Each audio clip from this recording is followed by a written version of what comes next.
읽어왔기 때문에 우리 역사서로 들어간다고 할 때는 기분을 좀 전환해가지고 잘 봐야 돼요. 즉 오경의 중심인 레위기를 가지고 훈련도 해봤고 재해석도 해봤고 그 계약, 그 언약, 지극히 거룩한 언약이 어떻게 주어졌는가 역사적 과정도 살펴보았고 그 언약을 주신 분이 어떤 분인가 하는 걸 창세기부터 다 지금 관조해봤기 때문에 이제는 이렇게 훈련받고 이렇게 이해한 백성들이 가나안 땅에 들어가서 어떻게 가나안 땅을 차지하고 그 역사 가운데서 그들은 얼마만큼 이 율례, 계명, 율법대로 살았는가 안 살았는가 이런 것은 이제 보게 될 겁니다. 그게 여호수아서거든요. 그리고 이제 여호수아서 뒤에 쭉 이어지는 역사서 이야기입니다. 굉장히 중요하죠. 역사적 교훈이라는 것은 언제나 그렇듯이 굉장히 값비싼 대가가 지불된 겁니다. 이런 것을 등한히 하는 것은 매우 어리석은 사람이 돼요. 지혜로운 자는 역사를 읽어서 실수나 악은 되풀이하지 않는 것이고 역사의 좋은 교훈을 내가 값을 지불하지 않고 읽어서 내 것으로 만드는 겁니다. 거기 발전이 있는 거죠. 그래서 역사 교육은 굉장히 중요하고 신학은 언제나 역사 교육을 빠뜨려서는 안 돼요. 그래서 신학의 큰 한 필드가 역사신학이라 역사신학. 성서신학이 굉장히 중요하고 그 다음에는 역사신학. 조직신학보다도 성서신학과 역사신학이 더 중요해요. 그리고 실천신학이 중요한 건 말할 것도 없고요. 근데 한국 사람들은 좀 무슨 어때서 그런지 조직신학자 그러면 막 신학자 생각하고 이 다른 신학에 대해서는 관심이 별로 없어요. 실제는 중요한 게 성서신학이고 그 다음에는 역사신학이 굉장히 중요합니다. 그리고 우리 신학도들은 부단히 그 역사에 대한 관심을 가지고 있어야 돼요. 그리고 역사의 파수꾼이 돼야 되고 역사가 전환기를 맞이할 때 역사가 어떤 변화를 시도할 때 그 변화의 앞장을 서서 그 변화의 방향을 그 신학적으로 변화의 방향을 잡아가는 기도해가는 이런 것이 우리 신학자들의 책임이고 신학도들의 또 사명입니다. 그러니까 이 역사 공부를 이제부터는 잘 해야 됩니다. 성경 역사같이 진실한 역사가 없어요. 여러 세상 역사가 있지만 날조되지 않은 역사는 별로 없습니다. 다 역사마다 일본 사람만 날조하는 게 아니고 우리 당군 신화도 그다 날조한 거 아닙니까? 그런데 성경 역사만큼은 참 진실해요. 미화하지 않고 그냥 가차없이 기록합니다. 놀라울 정도로. 성경만큼 진실한 역사가 없어요. 단 여기 좀 아쉬운 것은 연대 파악을 정확하게 하기가 상당히 어렵습니다. 성경 안에서 역사를 가지고는 연대 파악을 하기가 어렵기 때문에 일반 역사하고 잘 조화롭게 공부하는 그런 자세가 필요합니다. 그리고 구약 성경이나 신약 성경 안에 여러 그 설교 스타일의 강화가 많이 나와요. 그 강화를 보면은 가장 힘있는 강화는 역사 설교라. 역사가 말한다고. 여러분 스테반 설교와 역사 설교죠. 베드로 설교가 역사 설교입니다. 힘이 있어요. 아무리 그 강팍한 바울도 부인할 수가 없어. 스테반 설교를 들어보니까 부인할 수가 없고 이길 수가 없고 꺾을 수가 없으니까 때려 죽여버린 거죠. 감당할 수 없으니까. 결국 역사 설교가 힘이 있는 겁니다. 모세가 아까 회고하는 설교가 그 역사 설교란 말이에요. 그게 1장부터 4장에 있는 그게 딱 돌아보면서 역사적 사실을 가지고 말하죠. 사실을 가지고 부인할 수 없잖아요. 그래서 지금부터 우리가 시작되는 역사서는 굉장히 깊은 관심을 가지고 시야를 좀 더 넓혀서 독수리처럼 이 높이 좀 날아올라가지고 전체 숲을 보고 길을 보는 큰 대로 대하 흐름을 보는 그런 안목이 필요합니다. 아쉽게도 모세는 느보산에 올라가서 그 사모하던 땅을 바라보기만 하고 들어가지 못해요. 성지에 가면은 요단강 동편을 반드시 이제 봐야 되거든요. 여행사 하는데 따라가지 마세요. 여행사 하는데 그냥 얹혀 가면은 경비가 제일 작게 나는 코스로 거기 인도하고 끝내버립니다. 그래서는 안 돼요. 성지에 가면 반드시 물론 애굽을 먼저 가야 돼요. 사실은 애굽부터 먼저 가는 게 아니고 할 수 있으면 바벨로니아부터 먼저 갈 때 우르부터 가야 되는데 아라산부터 이제 가든지 그럼 참 좋은데 여건이 지금 뭐 그렇게 여의치 않기 때문에 할 수 없이 애굽으로 가서 카이로에 출발해요. 출애굽부터 합니다 보통. 근데 출애굽을 해가지고 그 이상하게 간다고 출애굽 뭐 지도가 잘못됐네요. 출애굽을 해가지고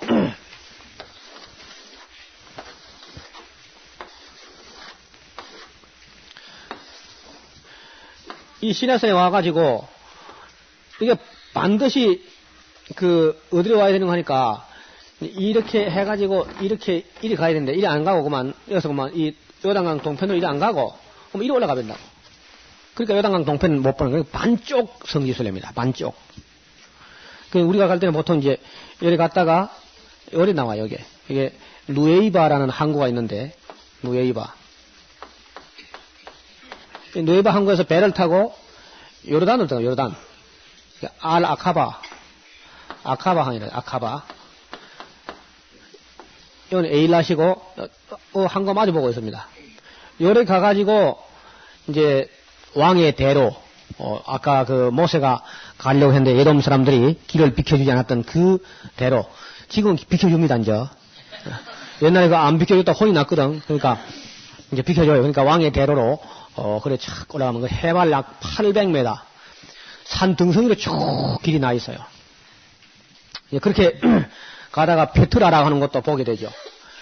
에돔 족속이 살던 바이트마저 묘한 성이 있습니다. 그건 지구상에 단 한 곳밖에 없는 아주 묘한 성이 있어요.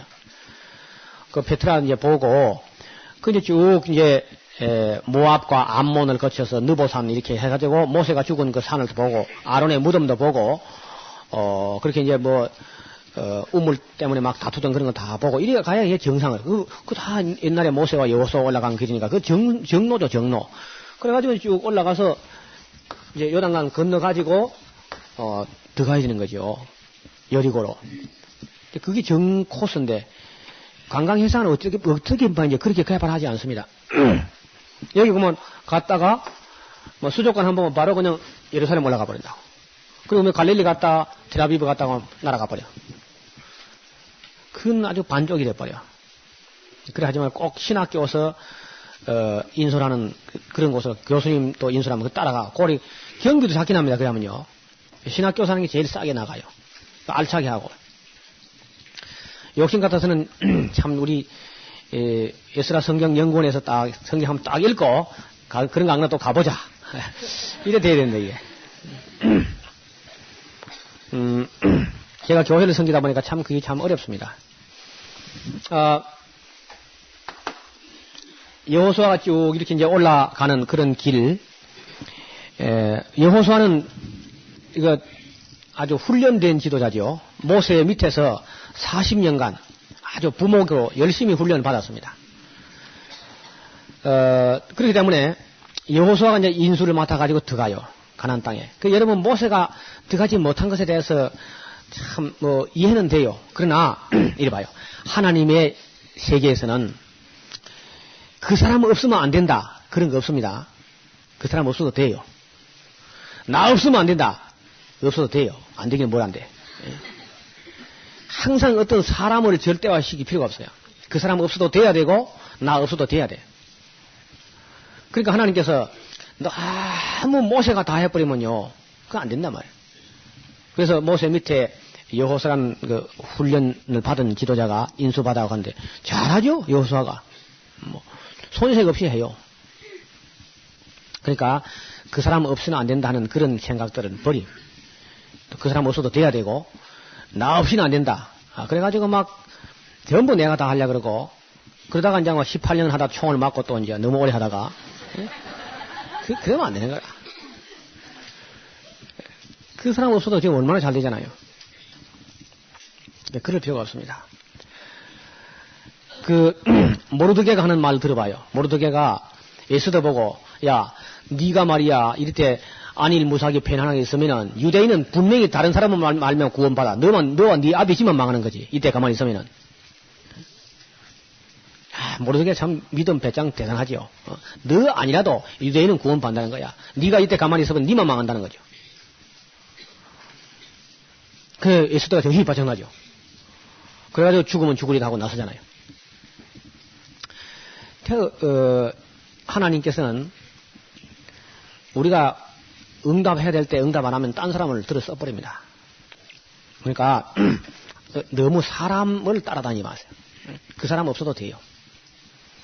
저는 소원이 저희가 통독사경이가 나 없어도 되게 하옵소서.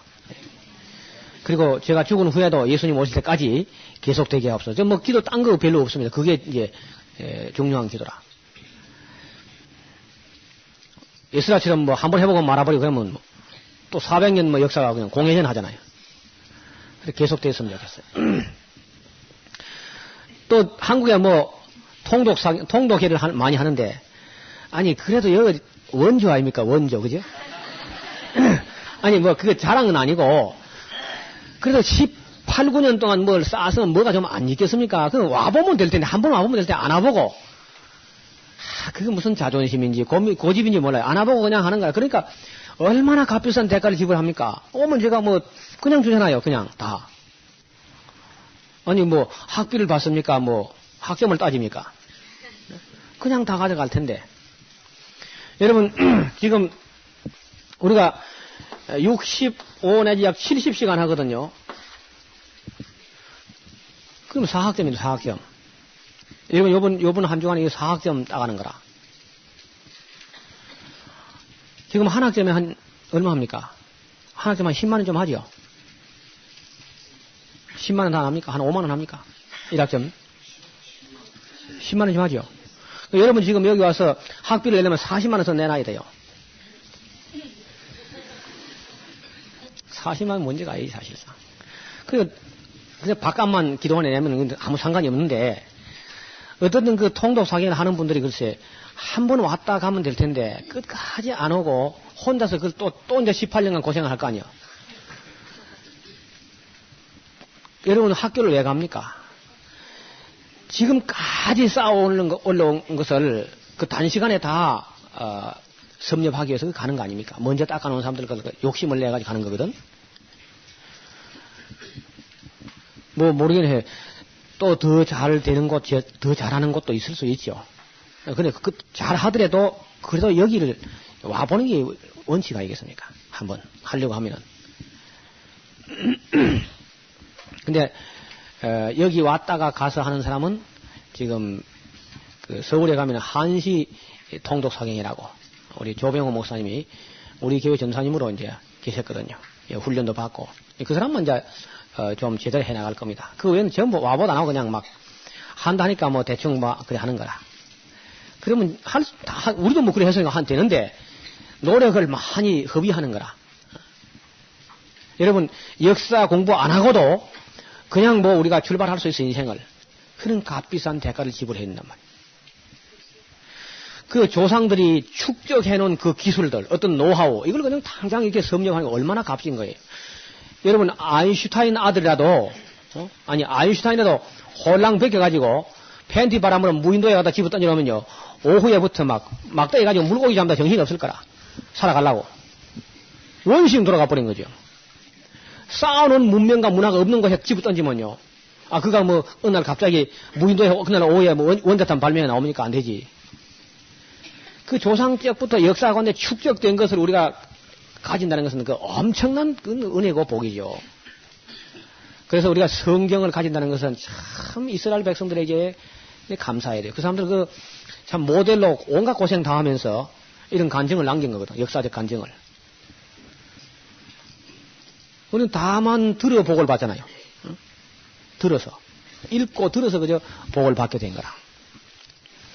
그래서 다른 책도 다 중요하지만은 역시 역사서는 또 그렇게 받은 계명을 역사 안에서 구체적으로 어떻게 적용되고 어떻게 실천되고 어떻게 실천 안 되고 하는가 참 잘 살펴볼 필요가 있는 겁니다.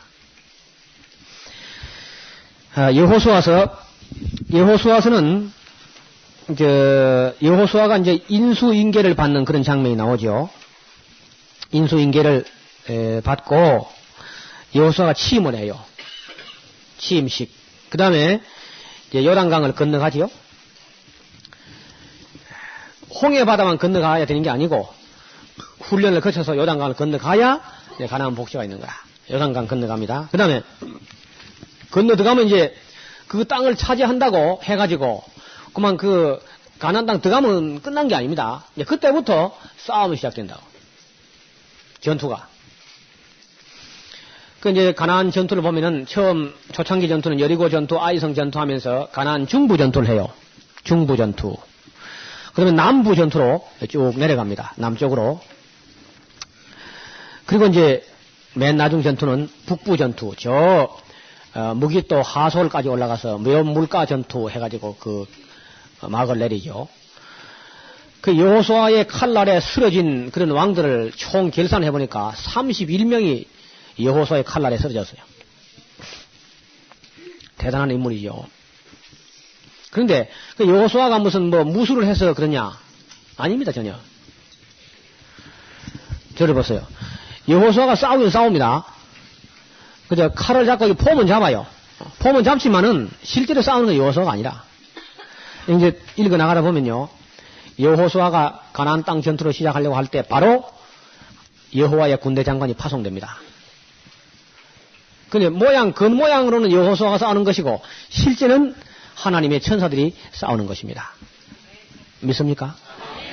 그러니까 여러분이 전도를 잘하거나 못하거나 그건 괜찮아. 그건 상관이 없어. 실력이 있거나 없거나 그건 별 문제가 없는 거라. 그는 오히려 인간들이 잘하면 걱정입니다. 하나님은 왜? 예, 해가 지가 해다 우기거든요. 그래서 기도원에게 자꾸 줄이라는 거야. 군대 수를. 그리 많으면 나중에 또 네가 해다 우길 거 아니야 말이야. 더 줄여. 개처럼 물을 핥아먹는 300명만 하면 된다는 거죠. 그러니까 여호수아가 전쟁을 가만 보면요. 한 번도 여호수아가 그냥 땀을 흘리다 피를 흘리다 그런 말이 없어요. 그냥. 다만 나가서 폼은 잡아야 돼. 그래서 이제 싸우는 줄은 알지. 그래야. 이스라엘 백성 겁나는 거 아니까. 그래야. 그렇게 하는 것 뿐이지. 실제로 여호수아가 어떻게 했다 그런 말이 없어요. 그냥 가면 이기고 막 그런 겁니다. 여기 영적인 전쟁의 원리가 있는 거라. 그러니까 따라합시다. 믿음으로 싸우면 이긴다.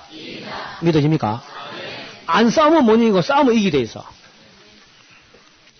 그게 아주 단순한 원리거든.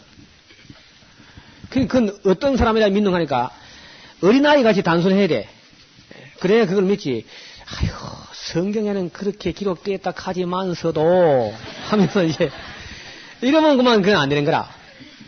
자꾸 자기를 보면 안 된다 말. 자기를 보면은.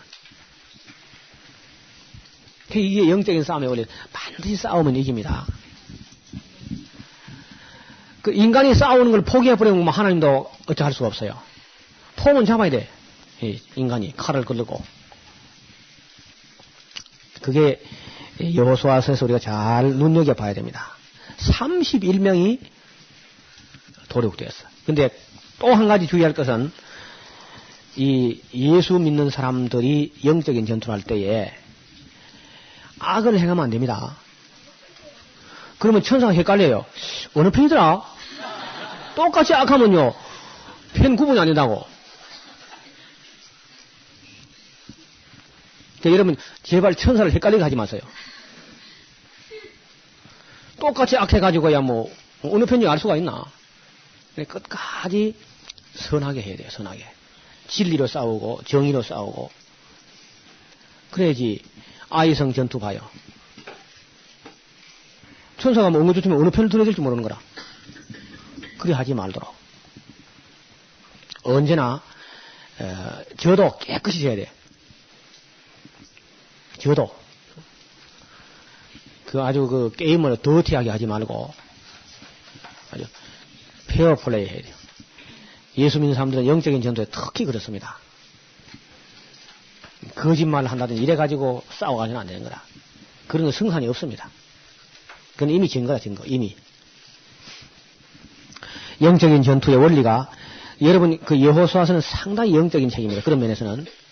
그래서, 우리 신앙생활이요, 예수님이 이미 십자가의 강을 건너갔을 때, 이미 다 이기는 거나 마찬가지야. 우리가 싸우면 이기게 돼 있어요.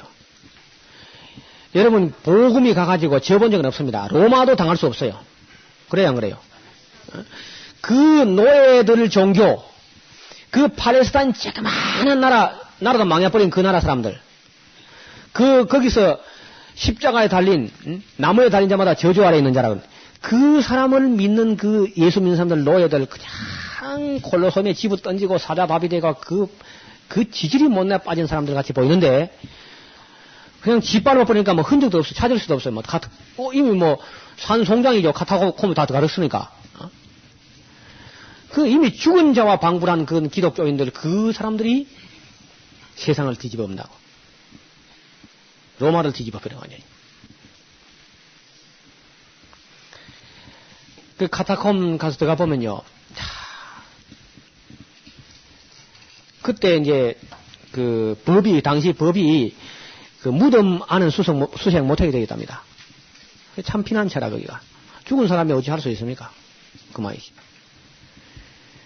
그런 기독교가 로마를 뒤집어서 기독교화 한다고요. 세상을 이기면 이것이 우리의 믿음이니라.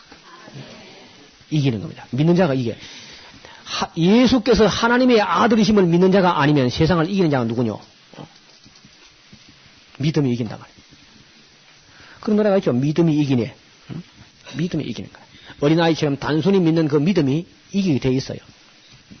그러니까 진다는 건 상상도 하지 말고 우리가 이미 이겨놓은 것을 지켜나가는 겁니다. 예수께서 이겨놓은 것을 지켜나가는 것이고 주장하는 거. 우리가 이겼다고 주장만 해도 이기는 거라요. 그러니까 우리가 사실요 믿음 있는 것 같아도 정말 그 전투에 나가서 탁 보면요 믿음 진짜 하나도 없어. 개자식만큼 없다고 대부분이. 그러니까 아무 일도 안 일어납니다. 얼마나 믿음이 없는지. 여호수아가 자기 무술 실력 한 번도 이게 무술 안 해봤는데 하고 그 칼만 들여다보고 있으면요 아무 일도 안 일어나요. 나가 싸우라는 겁니다. 싸우면은 너희는 가서 포만 잡아. 그러면은 하나님이 전쟁을 수행하는 거라. 그 역사가 진행되는 동안에 이스라엘 백성 입에서 나오는 말이 있어요. 전쟁에 능하신 여호와시라. 할렐루야. 전쟁에 능하신 여호와. 그래서 이 여호수아서부터 이제 쭉 읽어나가는 가운데 제가 어제 말씀드렸죠. 하루 딱 지나면 이제 피곤한 것도 없어지고 졸린 것도 없어진다고. 오늘 이 시간부터는 이제 안 졸릴 겁니다. 피곤하지도 않고 허리 아픈 거 다리 아픈 거 다 포기했죠. 뭐 짜증 내봐야 뭐 누가 들어줄 사람도 없고. 또 시간 가는데 뭐 금방 또 밥 먹네 또 밥 먹으라 그러고. 그렇죠? 그러면 이제 이 31명을 다 평정하고 나서 땅을 나누게 됩니다. 땅 나누기, 땅 따먹기. 그러니까 토지가 이제 분배되는데 이게 참 재미가 없어요. 읽어볼 때는요. 근데 그 사람들은 굉장히 관심이 많습니다. 우리 땅이 없으니까 우리는 관심이 없는데 여기 이제 밑에가 모압이죠. 모압.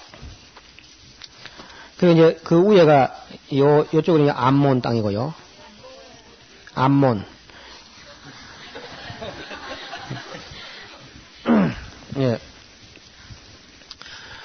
여기 이제 요단강 이쪽 갈릴리 호수에서 사해로 흐르는 요단강인데 요 동편 요단강 건너 들어가기 전에 루벤 지파, 갓 지파, 므낫세 반 지파. 므낫세 지파의 절반은 이쪽을 차지했어요. 이쪽 지도가 너무 올라갔는데 여기 이제 그 바산왕 옥 아모리 왕 시혼이 이 근방에서 평정되었죠. 이 근방에서. 그리고 이제 여기 건너 들어가요. 이쪽으로. 그러면서 여기 이제 이 헤브론 이 근방에 이제 유다 지파가 차지했는데 이게 유다가 다 차지했어요. 이걸 씹히는 걸. 그런데 그게 누구 믿음 때문에 차지하는 거야? 갈렙 믿음 때문에 유다 지파가 이 제일 좋은 땅이고 또 넓은 땅을 차지한다고. 나중에 이제 갈렙을 만나겠습니다만은 갈렙이 여호수아를 찾아와가지고 하는 말이 아주 걸작입니다. 내가 지금 나이가 85세지만은 40세 때 모세가 우리를 부를 때나 그때나 지금의 힘이 일반이라. 싸움이나 출입이나 감당할 수 있사오니까 제일 골치 아파하는 땅이 있으면 나한테 좀 맡겨주십시오. 이래 나온다고. 혹 하나님 나와 함께 하시면 내가 그 땅을 얻을까 합니다. 이렇게 나온다. 이게 전천후 신앙이다. 40년 전이나 지금 그냥 한결같아요. 그 여호수아와 갈렙이 둘 다 그렇죠? 아주 믿음의 동지가 돼가지고 협력을 하는데 그 갈렙의 놀라운 점은 그 끝까지 그저 2인자로서 만족합니다. 그 뭐 여호수아를 시기 질투하는 그런 것도 없이 묵묵히 일해요. 참 갈렙은 참 멋쟁입니다. 그 너무 많이 차지하니까 좀 미안하니까 시몬 집합하고 땅 좀 줄까 해서 나눠준 거예요. 빵떡만하게 그래서 얻은 겁니다. 베냐민 지파는 이제 지파도 작지만은 그냥 더부살이 한 것처럼 조금 이제 얻었어요. 얻었고 에브라임 지파가 역시 그 축복받은 지파가 다르죠. 예, 큰 땅을 차지합니다. 큰 땅을 차지하고 아주 좋은 이 사마리아 지방 그런 지방이죠. 다한 지파는 어떻게 이상하게 땅을 얻어가지고 있다가 나중에 이것도 뭐 밀리고 하고 뭐 자꾸 삼손이 막 실패하고 이래서 하다 보니까 다한 지파 밀려가 땅이 뭐 없어져 버려요. 없어져 버리고 저 꼭대기에 가서 좀 얻어가지고 사다가 나중에 뭐 지파 자체가 흐지부지 돼 버립니다. 완전히. 그리고 이제 그래도 그 별로 이제 첩이라든지 비라와 실바 그 여종들에서 난 아들들은 저 한경돌이 뭐 꼭대기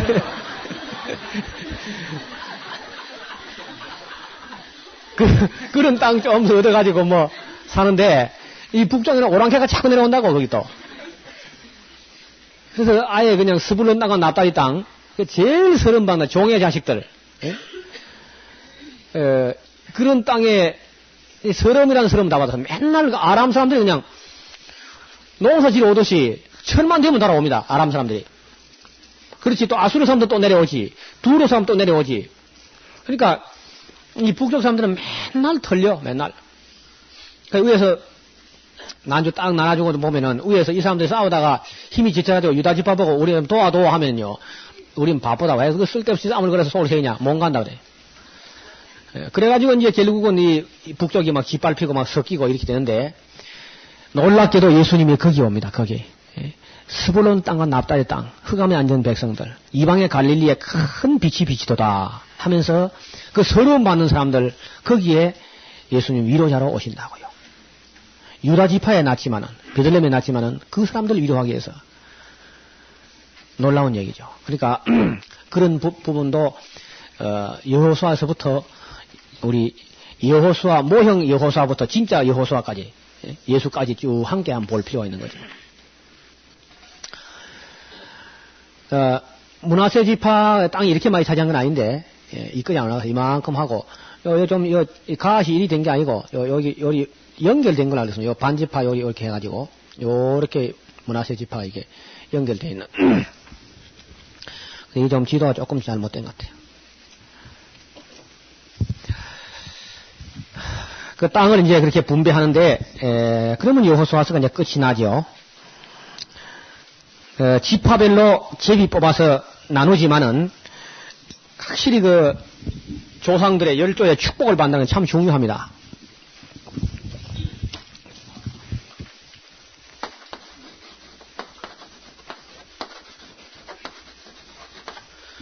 여러분 축복이란 말은요 하나님이 하는 게 아닙니다. 축복은 사람이 하는 거예요. 그리고 복을 주는 거는 하나님이 주시는 거고 축복은 복을 비는 거죠. 그러니까 축복은 사람이 하고 복을 주는 거는 하나님이 주시고 민수기 6장 한번 펴봐요. 근데 이게 그만 고치기 어렵지 않겠나 싶어요.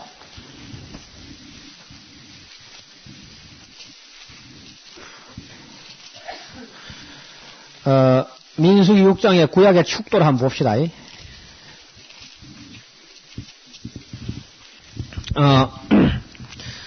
22절에요. 여호와께서 모세에게 일러 가라사대 아론과 그 아들들에게 고하여 이르기를 너희는 누굽니까? 아론과 그 아들들이죠. 너희는 이스라엘 자손을 위하여 이렇게 뭐하라? 축복하여 이르되 여호와는 네게 복을 주시고 너를 지키시기를 원하며 여호와는 그 얼굴로 네게 비치사 은혜 주시기를 원하며 여호와는 그 얼굴을 네게로 향하여 두사 평강 주시기를 원하노라 할지니라 하라. 그들은 이같이 내 이름으로 이스라엘 자손에게 축복할지니 내가 그들에게 복을 주리라. 그러니까 그들이 제사장들이 레위 자손들, 아론의 자손들이 축복하면은 하나님이 복을 주는 겁니다. 그런데 하나님이여 축복하옵소서. 뭐 한국 사람 다 그렇죠? 하나님 못다 대고 복을 빌까요? 하나님이 자기 보고 하나님이여 복을 좀 안 되고 말이죠. 근데 그만 그게 입에 다 익어버려가지고 하나님이여 축복하옵소서가 너무 많아요. 예수님이 축복한다는 말은 좀 말이 되는데 예수님이 하나님 아버지께 복을 빌 수 있으니까 하나님이 어디 보고 복을 빌겠어요. 본래 축복이라는 말은 사람이 하는 겁니다. 근데 제가 아주 값진 축복을 한번 이야기 드릴 때 잘 들어놓으세요. 진짜 값이 나가는 축복이 있어요. 그게 누구 축복이냐? 목사 축복이나 부흥강사 축복은 제일 싸구려 축복이라. 그 사람들은 직업이 축복하는 거니까. 그는 뭐 그 탐을 안 내도 돼요. 진짜 축복이 값이 나가는 게 있는데 안 믿는 사람이 여러분 축복할 때 그게 진짜 복입니다. 하나님을 안 믿는 사람들이 여러분의 생활을 보고 아이고 저런 사람들은 복 받아도 싸다. 그게 진짜 축복이란 말이에요. 저래 사니까 어떻게 복을 안 받겠나. 저런 사람 정말 복 받아야 돼. 이게 진짜 축복이에요. 믿습니까? 그래 목사님들은요 축복하지 말아서 축복해요 그냥 습관적으로 하니까. 그러니까 그건 그리 중요한 게 아니고 정말 여러분 앞집 뒷집 믿지 않는 사람들이 여러분의 삶을 보고 참 복을 빌어줄 때 그건 비싼 겁니다. 여간에서 받기 어려운 거죠. 그리고 자기 아버지의 축복, 자기 아버지가 아들에게 빌어주는 진짜 복, 참 중요해요. 그런데 우리 또 한국 아버지는요 너무 싸구리로 빌어요. 근데 이스라엘 사람들은 함부로 빌지 않습니다. 언제나 축복하는 건 그 사람의 믿음과 인격의 분량대로 빌어줘요.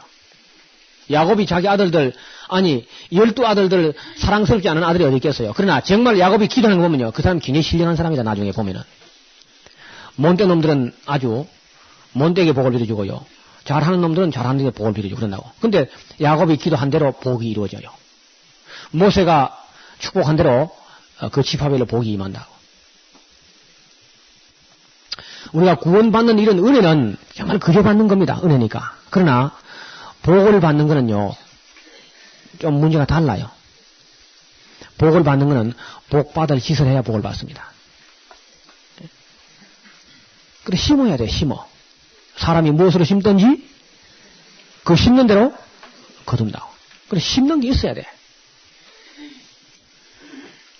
이런 것도 역사적인 교훈입니다. 여호수아와 갈렙 그 믿음대로, 그 믿음의 분량대로, 그리고 그 위에 선배들이 축복한 대로 그 복을 받는다고.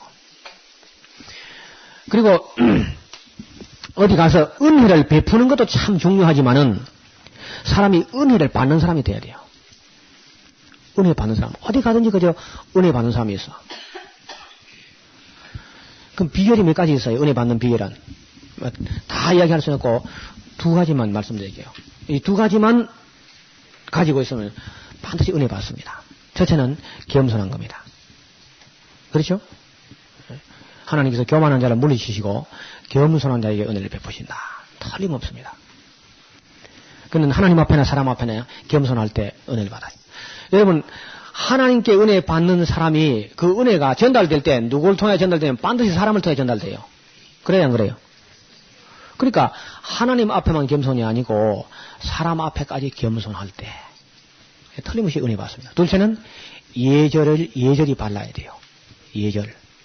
그게 은혜 받는 첩경이라. 그래서 오늘 젊은이들이 참 염려스러운 것은 도무지 예절이 되어 있질 않아요. 은혜를 못 받는다고. 그래서 이제 여기 오면 우리 젊은 사람들이 부담이 좀 됩니다. 여러 가지로. 제가 또 이런 잔소리도 많이 하고. 그러나 정말 여러분을 사랑하기 때문에 정말 여러분 은혜 받게 하려고.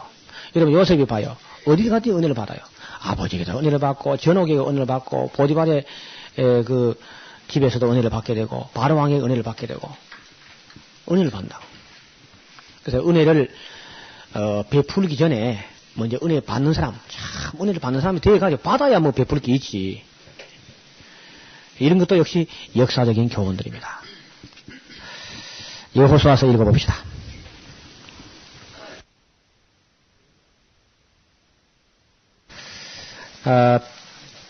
이렇게 해서 우리는 이제 땅을 다 나누어서 여호수아도 또 이제 110세를 사시고 이 세상을 떠났습니다. 그리고 사사기 시대로 연결이 되는데 이 사사기 시대는 종교 암흑기라 구약 시대 종교 암흑기라 그렇게 말하는 시대인데 약 300년 안팎되는 기간인데 거듭 나오는 말이 있습니다. 사사기에. 그 말은 그들이 여호와의 앞에서 여호와의 목전에서 악을 행하여 그런 말이 8번이나 되풀이 됩니다. 두 번째는 이제 또 여호와의 목전에서 악을 행하여 이렇게 나오지요. 그래서 어찌해서 여호수아 시대의 종교 암흑기가 300년이나 계속됐는가 하는 그 이유를 몇 가지 정리합니다. 첫째, 여호수아가 후계자를 세우지 않았어요. 모세는 자기 후계자를 이렇게 여호수아, 갈렙 이런 훌륭한 사람들을 길렀는데 여호수아는 특별히 뭐 그런 사람을 기르지 못했습니다. 그리고 이제 두 번째는 땅을 분배해 주었기 때문에 힘이 분산돼 버려요. 12지파가 일사불란하게 함께 연합해서 움직일 때는 웬만한 대적을 이길 수 있었지만은 이게 각 지파별로 지파 자치제가 실시되니까 나름대로 자기 지파들끼리 이제 방어를 해야 되는데 그런 경우는 이제 힘이 약화되지요. 그리고 처음에는 유다 지파가 좀 대표성을 띠고 전쟁을 합니다만은 시간이 흐르면서 여기저기서 그저 출몰하는 그런 외부 적을 감당하지 못하고 감당을 못하니까 타협을 해버린다고. 타협을 하다 보니까 그 신들하고 함께 그저 교류가 생기게 되고 결국은 그 사람을 본받게 되고 그 집 사람들은 뭐 통혼하다 보니까 여자들이 들어와서 또 이제 다른 종교를 가지고 들어오는 거죠. 다른 신상을. 이래가지고 결국은 이스라엘 백성들이 영적으로 아주 오염되고 타락이 됩니다. 세 번째는 하나님께서 민수기 33장에 보면은 너희가 가나안 땅에 들어가거든 그 땅 거민들을 다 진멸하든지 쫓아내든지 완전히 그저 없애버리라고 했는데 그걸 쫓아내지 않았거나 쫓아내지 못했거나 그런 얘기가 사사기서 1장에 여러 번 반복됩니다. 각 지파별 거의 다 그래요. 쫓아내지 않았거나 쫓아내지 못했거나. 민수기 33장 한번 펴보세요.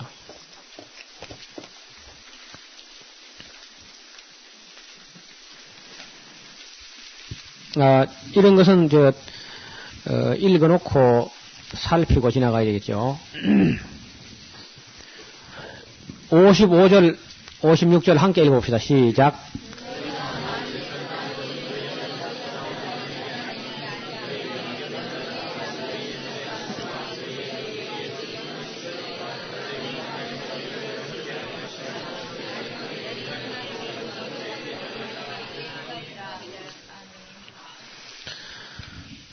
정확하게 이미 예언된 사실인데 놀랍게도 그들은 그걸 다 쫓아내지 않았고 쫓아내지 못했습니다. 여러분 신앙생활 할 때에 끈을 빨리 단호하게 끊고 잘라야 됩니다. 그걸 뭐 천천히 끊어보겠다, 뭐 차차 끊겠다, 그 마귀의 속임수입니다. 그건 안 돼요. 단번에 딱 소리가 나게 끊어버려야 돼. 그거 못 끊는 사람이 참 많아요. 예를 들어서 뭐 술 그거 못 끊는다든지 뭐 어떤 담배 그런 거 못 끊는다든지 어떤 습관 그런 거 못 끊는 거 이런 거 참 아무것도 아니거든요. 그건 사실 왜 잘 못 끊느냐 하면은 뭐 사람들이 의지가 약해서 그렇다, 뭐 별 생각을 다 하는, 믿음이 없어서 그렇다, 뭐 마귀가 들어 그렇다 별 소리 다 하는데 그 간단하게 말씀드릴게요. 원리가 있습니다. 그 끊어지는 게. 예를 들어서 술이나 담배 같은 거는요, 그 원리가 간단해요. 그 원리 말하면 금방 끊어져 버립니다. 여기도 혹시 어떤 분이, 목사님, 나 이번에 그거 끊으려고 왔습니다. 그런 사람 있으면 끊어지길 바랍니다. 원리만 알면 돼요. 원리만. 이래 보세요. 우리 몸에 당기는 어떤 욕구가 남아서 자꾸 당기고 먹고 싶고 뭐 이런 그 원리가 어떻게 되냐면요. 우리 몸 안에 아무 성분이 없는 것은 당기지 않습니다. 이게 첫째 원리예요. 몸 안에 그 성분이 없으면 당기지 않아요. 근데 그 성분이 가득하면 당기지 않아요, 또. 그건 무슨 말입니까? 전혀 없는 것은 당기지 않고 충만하면 당기지 않는데 그럼 어떤 당길까요, 그게? 있다가 점점 줄어들면 당기게 돼 있어요. 우리 몸속에 어떤 성분이 있다가 줄어들 때에 그건 당기도록 되어 있습니다. 예를 들어서 술을 뭐 실컷 먹어버리면 이제 안 먹고 싶죠. 뭐 취해서 먹도 못하고 이제.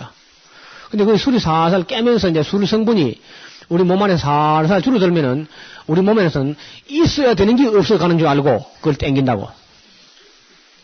아주 그건 기계적입니다. 그 자체는 무슨 인격이 아니고 기계적이다. 그러니까 어떻게 하면 끊어지느냐. 완전히 다 빠져나갈 때까지만 참으면 돼. 그게 없으면 안 땡긴다고, 완전히. 우리 몸 안에서 그 알코올 성분이 싹 다 빠져나갈도록 물을 마시고 계속 물을 마셔버리면 다 빠져나가버리면 안 땡긴다고. 그거 고비인데, 그걸 고비를 못 넘겨가지고 못 끊는 거라.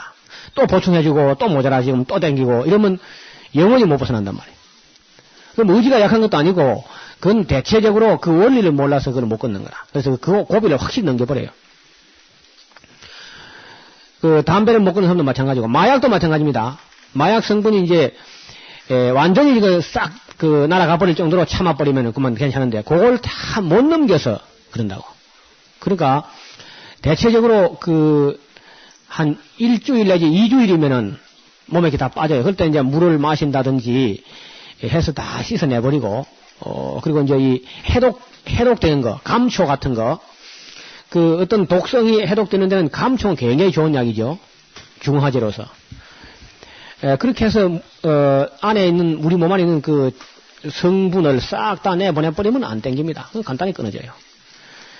그래서 이 가난 칠족을 쫓아내지 못함으로 말미암아서 그들의 옆구리에 가시가 된 것처럼 신앙생활 하는데 별거 아닌 걸 끊지 못해가지고 일생 동안 가시가 된 사람이 있어요.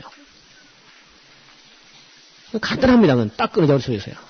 일주일만 그냥 완전히 잘라버리면 돼요. 그 중간중간 슬슬 해주면요 영원히 안 끊어져요. 어떤 사람은요, 라면 땅 하는 거 아세요?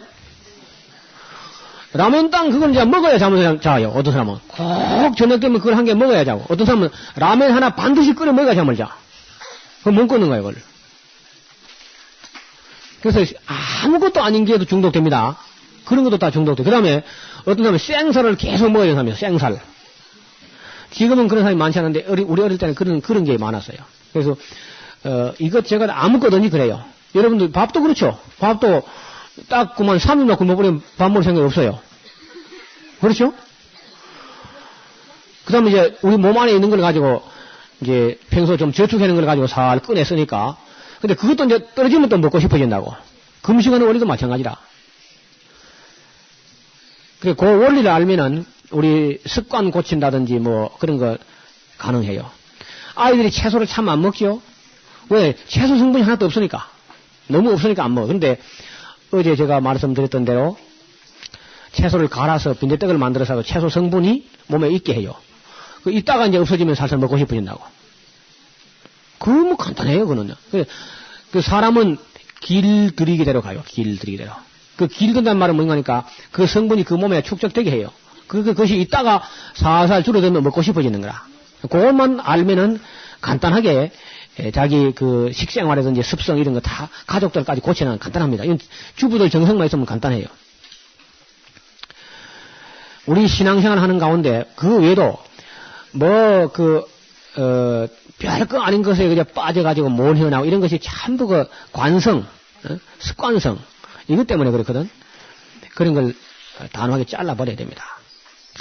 아무것도 아닌 것 때문에 날지 못해가지고 땅에 묶여있는 나르지 못하는 오리처럼 띠뚱거리면서 신앙생활이 안 되고 날지 못해 신령하게 날아오르지를 못하는 것은 그런 게 매여가지고 그렇습니다. 이스라엘 백성들이 쫓아내라 하는 걸 갖다 쫓아내지 않아가지고 몇백 년이나 그저 역사를 공회전시키면서 악을 되풀이한다. 단호하게 잘라야 돼요. 한때 그 신학생 세계 저 이름만 대면 알만한 학교인데 유명한 학교인데 구름기둥 불기둥회가 있었어요. 담배 피는 거. 그게 구름기둥 불기둥이다. 그게 무슨 말인가 알고 보니까 신학생들이 담배를 피고 하냐는 거예요. 그럼 몸 끌어가지고